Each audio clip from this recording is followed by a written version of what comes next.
Buenas tardes a todos. Primero que nada, quiero agradecer a Daniel, quien en representación del capítulo estudiantil de la Asociación Americana de Geólogos Petroleros de la UNIYES, me invitó a compartir con ustedes este tema sobre la introducción a la teledetección y Google Earth Engine como herramienta de procesamiento de imágenes satelitales. Sin más preámbulos, comencemos. La conferencia está dividida en 5 lecciones continuas. En la primera lección hablaremos sobre la introducción y los elementos fundamentales para la aplicación de la técnica en la teledetección. Mencionaremos los momentos más importantes que han marcado la historia de la teledetección. Definiremos algunas de las aplicaciones en los diversos campos que tiene la teledetección. Definiremos también las combinaciones de bandas y para qué son útiles. Y por último, hablaremos sobre la interfaz de Google Earth Engine como una herramienta innovadora, pero no solo nos quedaremos con definirla y hablar sobre ella, sino que también aplicaremos casos prácticos para una profundización del conocimiento de la herramienta. Muy bien, la teledetección la podemos definir como un método con el cual podemos obtener información sobre las propiedades y características de muchos objetos. Esto sin la necesidad de tener contacto físico con él. El doctor Emilio Chubieco, catedrático de la Universidad de Alcalá en Madrid y un referente en español sobre teledetección ambiental, define la teledetección como una técnica aplicada que permite adquirir imágenes de la superficie terrestre desde sensores instalados en plataformas espaciales. Como en cualquier proceso, inciden diversos elementos en fases consecutivas para poder llegar a un resultado. Entre los elementos que influyen en el proceso de la teledetección tenemos la fuente de energía. Es el origen del flujo energético detectado por el sensor. Este puede ser de foco externo si la energía proviene de otro lugar, y en este caso preciso hablamos de teledetección pasiva. Si el sensor emite su propia energía, hablamos de teledetección activa. La fuente más importante de energía es la energía solar. El otro elemento es la atmósfera. Toda la energía que se produce pasa a través de la atmósfera, la cual puede producir algunos cambios en la energía. Como tercer elemento tenemos la superficie terrestre. Está formada por diversas masas de vegetación, suelos, agua o construcciones humanas. Estos elementos reciben la señal energética y la reflejan o emiten según sus características físicas.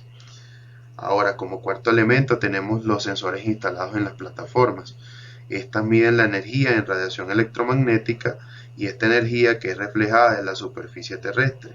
Este sensor puede ser instalado en un satélite, en un avión o en un dron. La estación receptora es donde se recibe toda la información emitida por el sensor. Principalmente estas están constituidas por software y hardware especializados. En el procesamiento, toda la información recibida en la estación se convierte en imágenes satelitales, que serán traducidas a un lenguaje digital. Para la solución de problemas a partir del procesamiento de estas imágenes digitales o satelitales, se podrán encontrar diferentes causas de problemas, definir las soluciones e incluso modelar de cierta forma la posible solución de estos problemas. Es importante mencionar que el uso de los diversos sensores instalados en estas plataformas es vital para la obtención de información en el camino a la solución de los problemas. Esto pasa porque nuestra percepción visual presenta ciertas limitaciones. Por un lado, se restringe por la sensibilidad espectral de nuestras células sensoras oculares, que solo nos permiten apreciar un determinado tipo de energía. Otras formas energéticas, como el calor, no nos son directamente perceptibles, por lo que es conveniente contar con ojos artificiales, que en este caso serán los sensores. Otras restricciones de la visión humana hacen referencia a la perspectiva de observación. Es una perspectiva oblicua y con un radio muy pequeño de acción, lo que nos dificulta observar fenómenos muy extensos, como es el caso de las inundaciones o los incendios. donde las estimaciones directas son siempre imprecisas, lo que hace necesario el apoyo de ojos artificiales, como mencionamos en el caso anterior, los sensores instalados en las diversas plataformas. La teledetección es una técnica aplicada y como tal es dependiente del desarrollo tecnológico existente para cada momento. La manera en que se hace teledetección ha variado visiblemente en la última década. El crecimiento ha sido acelerado, facilitando una progresión notable, tanto en cantidad como calidad de información disponible para los distintos campos de investigación.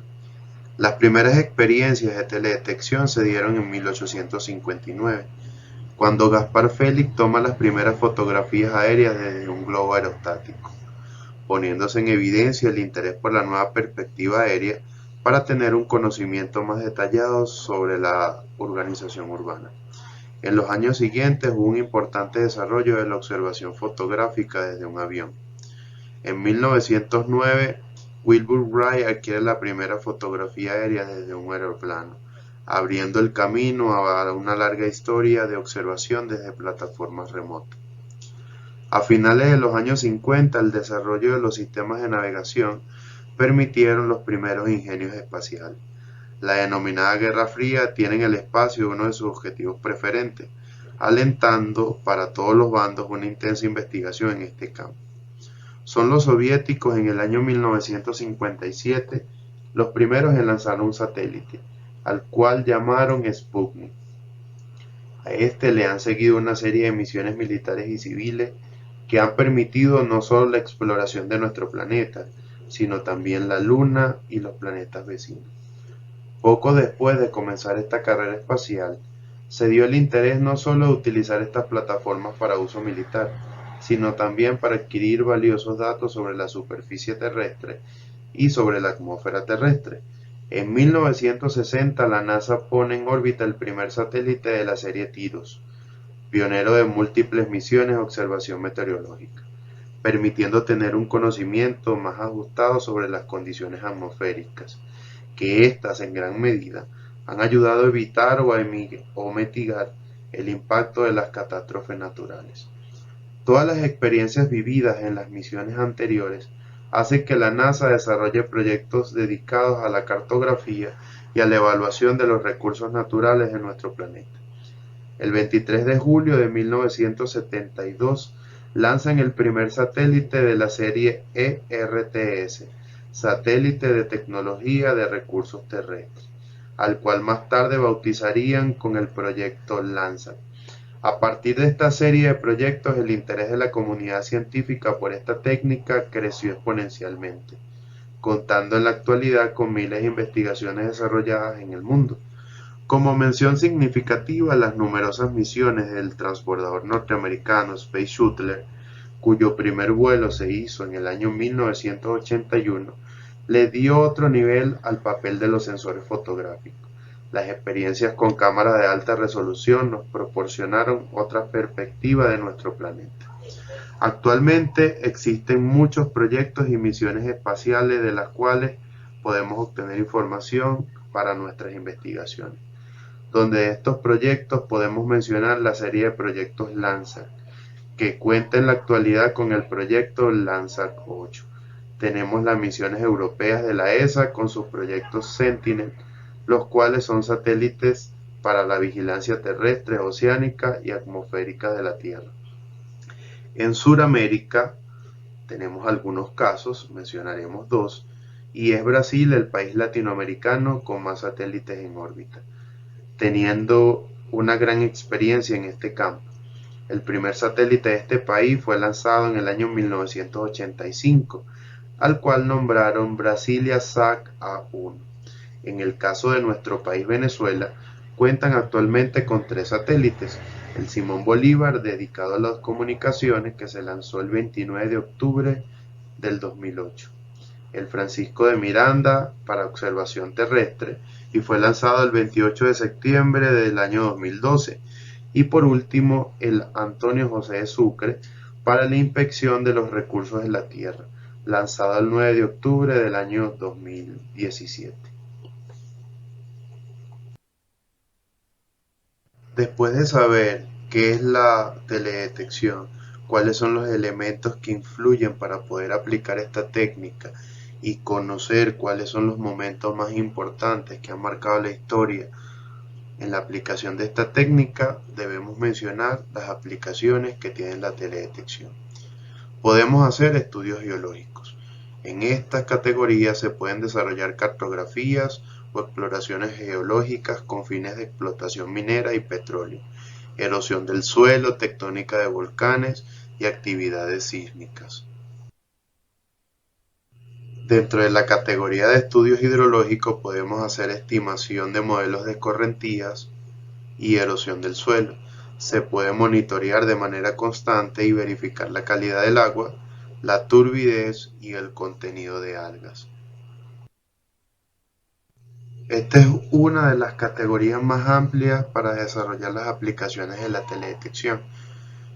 Dentro de los estudios de biodiversidad podemos desarrollar modelamientos de especies, cartografías de cobertura vegetal, cartografía de los distintos usos de suelos, inventarios de cultivos, inventarios forestales, agricultura de precisión, en este caso rendimientos de cultivo, monitoreo de cultivos tanto en etapas óptimas de siembra como en etapas óptimas de cosecha, entre muchos otros estudios. Podemos hacer estudios de desarrollo sostenibles. En esta categoría accederemos a la obtención de datos para estudios de impacto ambiental, monitoreo de la calidad del agua, selección de rutas óptimas para geomarketing y comunicación, monitoreo de la forestación y monitoreo de la capa de ozono.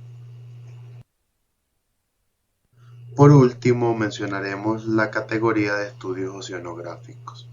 Aquí podremos determinar la altura de los mares, la cartografía de su superficie, la medición de corrientes, monitoreos de fenómenos como el fenómeno del niño o de la niña, la medición de la temperatura y las condiciones del agua. Una de las potencialidades de la teledetección aplicada al estudio del medio que nos rodea es la capacidad de discriminar diferentes cubiertas vegetales, usos de suelo, masas de agua o la detección de fenómenos naturales o fenómenos provocados por la actividad humana. Esto puede analizarse gracias a la existencia de las diferentes bandas multiespectrales con las que cuentan las plataformas de los sensores hoy en día. Los datos captados por los satélites de teledetección se registran en diferentes bandas del espectro electromagnético, lo que genera una imagen monócroma que podemos visualizar en escalas de grises con una paleta de 256 tonos, por lo que cada píxel de la imagen puede contener un valor que oscila entre el negro con un valor 0 y el blanco con un valor de 256.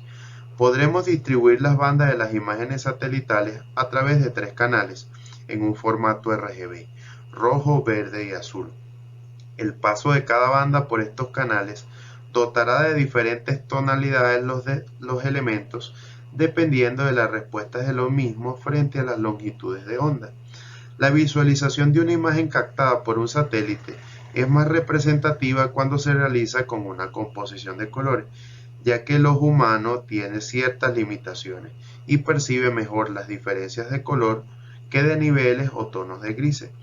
Para poder visualizar las imágenes de teledetección en color, es necesario realizar una combinación de 3 bandas, que recibe el nombre de imagen de color compuesta. Esto es muy sencillo de hacer, por ejemplo, con herramientas como la que trabajaremos hoy, que es el caso de Google Earth Engine.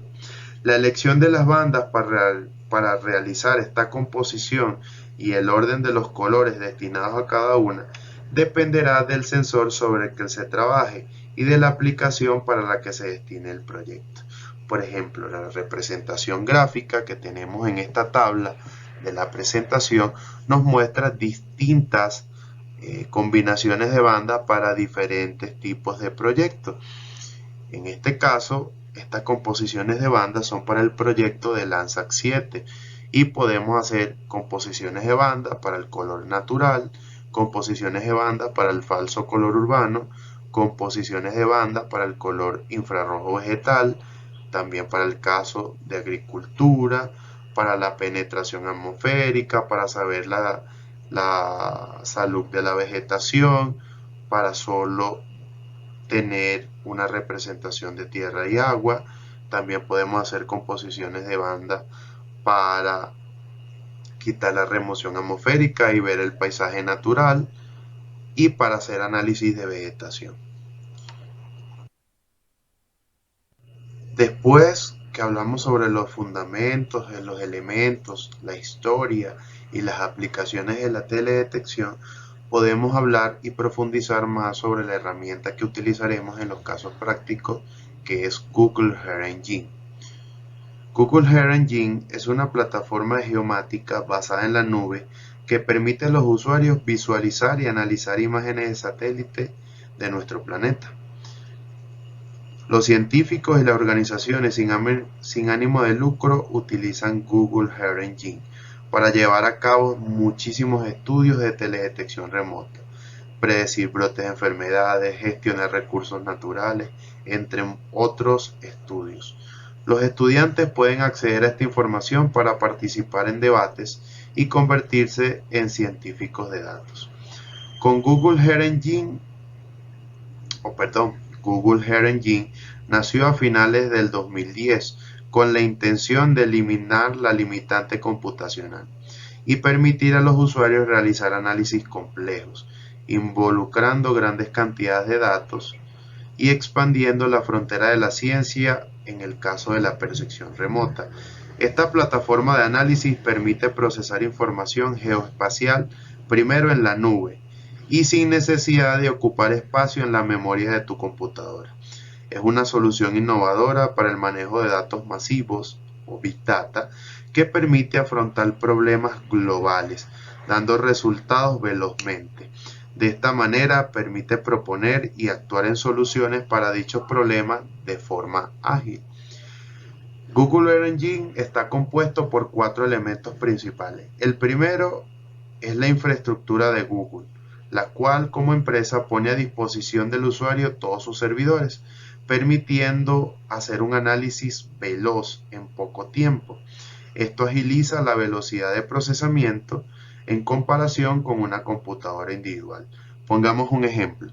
El desarrollo de un mapa global sin nubes, con correcciones atmosféricas y con una resolución de 15 metros que vemos en Google Earth o en Google Maps, usando estos servidores tardó simplemente en procesarse un par de días, mientras que si se hubiera hecho en una computadora personal, la demora habría sido de 14 años. El segundo elemento es el archivo de datos. Google tiene almacenado todas las imágenes de varios sensores, proyectos Landsat, proyecto Sentinel, proyecto Moody's, entre otros muchos más. Esta base de datos se actualiza a medida que toman nuevas imágenes, y esas imágenes son cerca de 6.000 nuevas escenas diarias, creando así un enorme catálogo de datos geoespaciales. Estas bases se pueden consultar a través de diferentes criterios, como calidad, localización y fecha. Esto sin necesidad de descargar ni solicitar acceso a las imágenes como en las otras plataformas. El tercer elemento es la interfaz para la aplicación del programa, la cual consiste en una serie de comandos y funciones preestablecidas, escritos en lenguaje Java, que permite una programación sencilla al desarrollar algoritmos para las investigaciones. Sin embargo, dichas funciones no pueden modificarse ni tampoco se pueden acceder a su código, lo cual impide al usuario realizar modificaciones para lograr análisis alternativos a los que ya están preestablecidos. De esta manera se limita la flexibilidad de la programación del usuario, siendo algo restrictivo ya que solo se permite usar las funciones de esta característica. Finalmente, y como cuarto elemento, es el editor de código, el cual es un entorno de desarrollo integrado en línea, donde se juntan todos los elementos, y aquí es donde el usuario puede, a través de un código de trabajo, script, llamar a los datos, procesar y visualizarlos de manera virtual con los servidores de Google, teniendo así sus resultados e información en la nube. Google Earth Engine es una herramienta totalmente innovadora. Esto nos permite no solo analizar los datos geoespaciales en la nube, sino que también nos quita la limitante de utilizar la memoria de nuestro procesador. Nos da resultados veloces. La verdad es que es una solución a todo el retraso tecnológico y que no solo se usa en computadores portátiles o de mesa, sino que también podemos utilizar esta interfaz a través de dispositivos móviles.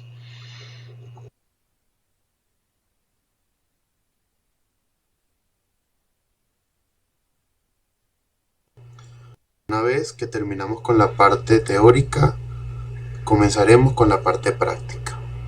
Utilizaremos dos técnicas distintas de monitoreo para apreciar el funcionamiento de la herramienta de Google Earth Engine. Estas serán marcadas en dos momentos distintos. El primero, haremos una observación sobre el impacto ambiental o la evolución del impacto ambiental a través del tiempo. Y por otro lado, haremos composiciones de bandas en localidades distintas. Lo primero que tenemos que hacer es entrar a Google Chrome y sobre su barra de búsqueda buscaremos Google Earth Engine. Una vez que cargue la herramienta, iré sobre su pestaña de trabajo determinada Google Earth Engine Plus. Una vez que entramos al servidor de Google Earth Engine, antes de utilizarlo, es importante saber que necesitamos estar registrado en el sistema.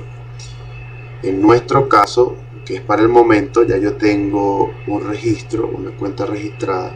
En el caso de que no se tenga la cuenta, vamos a ir a registrarnos, llenaremos un formulario de información que nos solicita la empresa y ya después de loguearnos podemos utilizar la interfaz. Pero no es el caso de nosotros. Lo segundo que haremos es buscar la localidad de trabajo. Para el caso de nosotros, iremos a una zona minera en Colombia, de un departamento colombiano que se llama La Loma.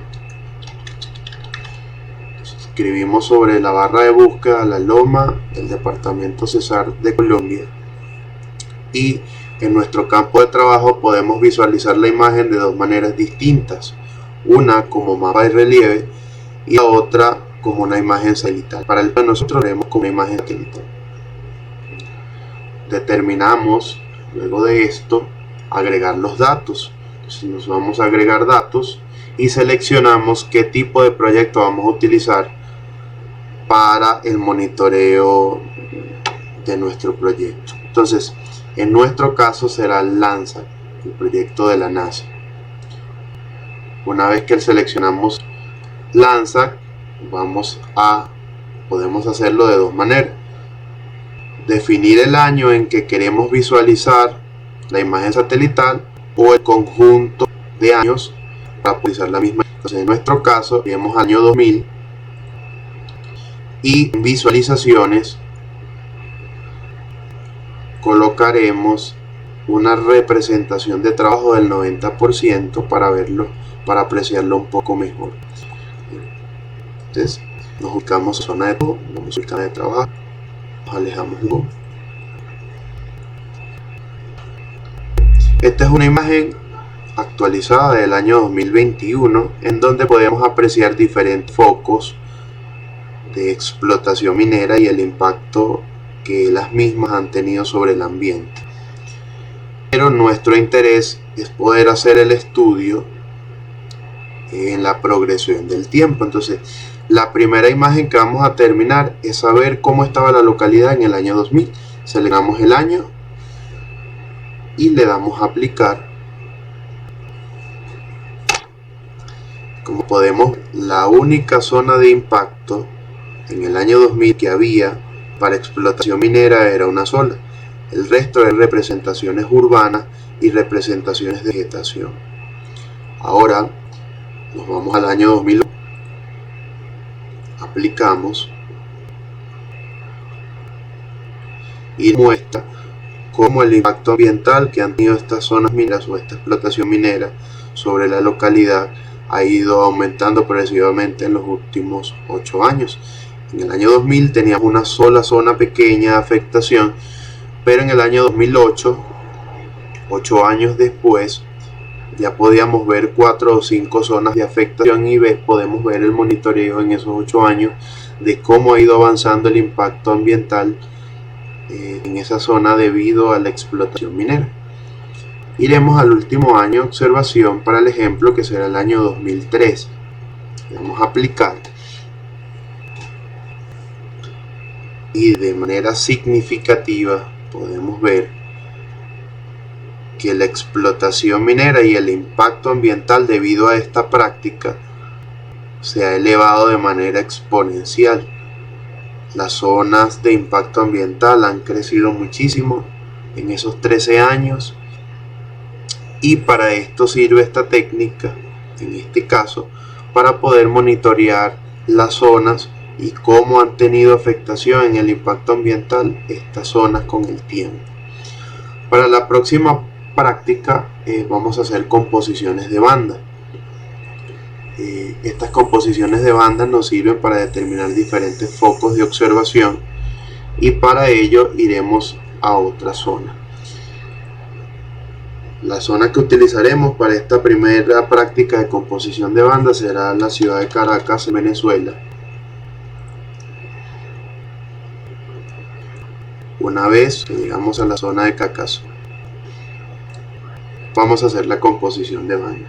La primera composición de banda que vamos a hacer es para falso color urbano, y esta es una técnica que utilizamos para darle una representación significativa a objetos específicos con un tono de colores de variaciones grises o blancos. Entonces la composición para esta técnica se encuentra para Landsat 7 con la composición de banda 7, 5, 3 y le damos a aplicar. Perfecto. Entonces en nuestro campo de trabajo podemos observar que la representación urbana se da con un color blanco y lo que no es representación urbana lo muestra, por ejemplo, la vegetación con un color verde, y los tonos más azules oscuros son cuerpos de agua. Entonces esta técnica de composición de bandas de manera visual la aplicamos para darle una representación importante a las zonas urbanas y determinarlas. En el segundo ejemplo iremos a otra localidad en Venezuela que se llama San Carlos, Venezuela. Entonces vamos a la barra de búsqueda, y una vez que estamos en la zona iremos a una zona forestal de una empresa que se encuentra en el estado. Aquí podemos ver sobre la zona cómo ellos tienen diferentes plantaciones, en este caso forestales y agrícolas, y haremos la composición del caso para hacer un estudio de uso de suelos agrícolas. La composición en este caso de bandas se determina por la banda 5, la banda 4 y la banda 1. Vamos a aplicar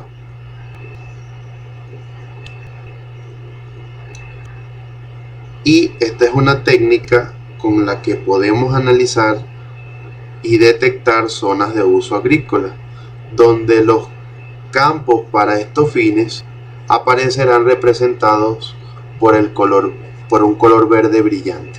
Entonces aquí podemos determinar que realmente esta zona es de uso agrícola o forestal, porque donde aparece de color verde brillante son zonas de uso agrícola o forestal, y lo que aparece de color azul es representación de cuerpos de agua. Para el último ejemplo utilizaremos la misma localidad, pero en este caso haremos una composición de bandas para un infrarrojo vegetal. Entonces esta es una técnica que utilizamos para determinar de cierta forma, de manera visual, la salud de la vegetación. Entonces, la composición para este caso de infrarrojo se determina por la banda 4, la banda 3 y la banda 2. Aplicamos y en esta técnica la vegetación aparece de un color rojo. Entre más intenso sea el color rojo, mayor salud tendrá la vegetación. Con el color rosado, el color blanco, donde es el color rosado, la vegetación es mucho menos abundante. En donde hay colores blancos para nuestro campo de trabajo, es donde no hay vegetación, es zona urbana, o donde hay casi nula vegetación, y donde hay zonas azules o de color azul es porque representan o se representan cuerpos de agua. Entonces, con estos tres ejemplos que hicimos, el primero de falso color urbano, en donde le damos una representación importante a la zona urbana, con el segundo ejemplo para determinar análisis de uso de suelos agrícolas o forestales, y en este último ejemplo para determinar con el infrarrojo vegetal la salud de la vegetación, vemos la rapidez y la fluidez de los servidores de Google y que nos sirven para darnos resultados sumamente veloz, y que podemos hacer monitoreo constante de tiempo sin necesidad de agotar memorias en nuestro propio computador o nuestro propio dispositivo. Y otra de las bondades de esta técnica es que podemos utilizar esta interfaz desde dispositivos móviles. Ya para finalizar, quiero decirles que la educación es el arma más poderosa que pueden usar para cambiar el mundo. Chicos, nunca dejen de formarse, nunca dejen de investigar, nunca dejen de innovar. Ustedes pueden ser la mejor versión de ustedes mismos. La invitación es a que sigan profundizando el tema, a que sean cada día mejores personas, sean servidores del mundo. Estaremos con la asociación, cargado por Daniel, llevando un curso de formación básica y avanzada sobre teledetección y sobre la herramienta de Google Earth Engine, haciendo trabajos de investigación en las diferentes aplicaciones que mencionamos hoy. Entonces, sin más nada que agregar, me despido. Un abrazo desde Colombia. Chao, chao.